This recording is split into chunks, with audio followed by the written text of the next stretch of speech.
Madame la secrétaire d'État en charge des questions de tourisme, Son Excellence Monsieur l'ambassadeur extraordinaire du Russie, représentant du Gabon, Mesdames, Mesdemoiselles et Messieurs, en bon cas de qualité.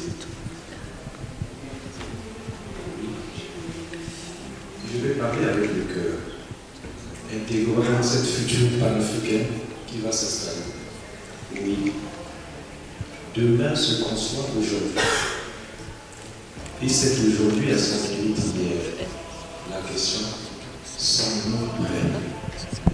Alors aujourd'hui, le tourisme médical est une niche importante pour le Maroc et le Maroc joue un rôle important puisqu'il est classé 4e destination de tourisme médical, donc 4e destination francophone. Donc c'est pour nous une niche importante de développement, en particulier vers nos pays frères et amis africains, puisque nous avons une bonne connectivité aérienne. Nous avons également des plateaux techniques d'un grand niveau. Et donc aujourd'hui, nous travaillons sur le développement de zones médicales dédiées à destination de nos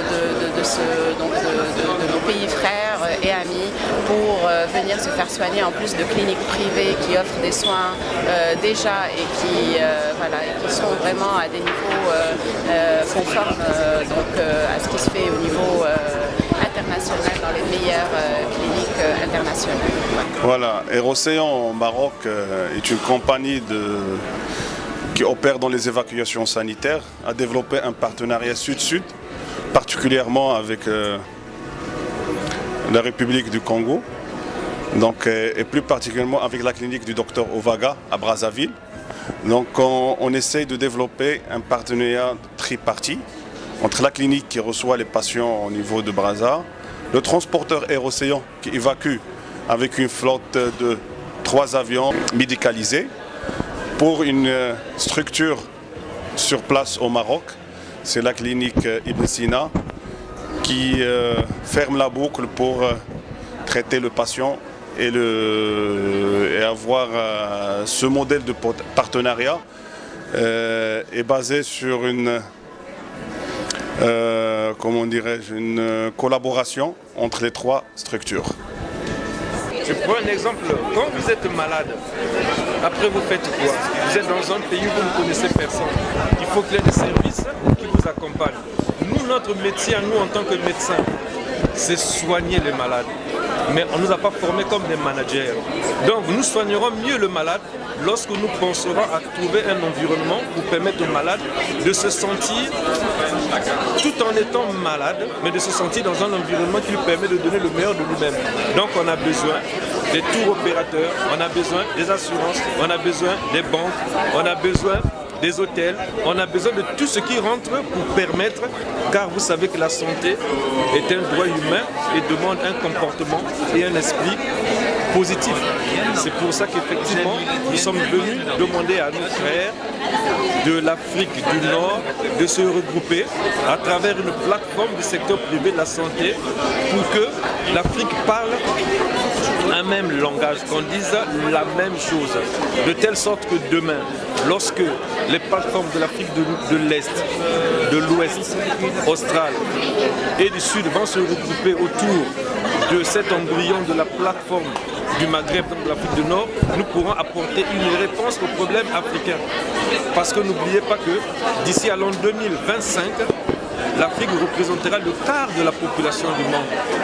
Et l'Afrique reste le rare continent où le plus grand nombre de mortalité et de morbidité se trouve en Afrique. Comment allons-nous apporter cette réponse si on est désunis? La meilleure réponse, la meilleure approche serait ensemble pour chercher des solutions à l'africaine aux problèmes de santé en Afrique. Les voyages de santé qu'on appelle tourisme médical engrangent 60 milliards de dollars américains l'an. Donc l'Afrique ne bénéficie qu'à la hauteur de 5%. Ça va nous faire réfléchir où se trouve notre part. Le Maroc a rejoint l'Union africaine. En termes de communication, Air Maroc aujourd'hui est en train de devenir le transporteur de l'Afrique. En ce qui concerne mon pays, le Congo, j'ai des vols Air Maroc tous les jours. Le Maroc est en train de briser les barrières consulaires et administratives. Je n'ai plus besoin de visa pour venir au Maroc.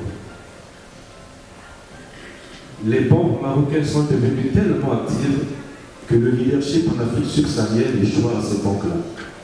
Je parlerai de Achidali Wafa Bank et de la BNC. Le Maroc est en train de devenir l'université médicale d'Afrique. Et le plateau technique du Maroc rassure. Ça veut dire par là que nous en Afrique, on appelle le Maroc comme le navire amiral. Mais malheureusement, ce navire amiral est encore à quai. Qui représente un navire amiral qui n'a pas encore commencé à aller au large pour aider les autres navires. C'est pour ça que je me pose la question sur nous. Effectivement, cette création des valeurs nous pousse à mutualiser nos atouts, à faire ce qu'on appelle une passerelle entre l'Afrique subsaharienne et l'Afrique du Nord. Si nous ne créons pas cette passerelle, nous allons disparaître ensemble comme des irresponsables. Je terminerai en disant que si vous voulez aller vite, allez seul, vous n'allez pas. Si vous voulez aller loin, allez ensemble.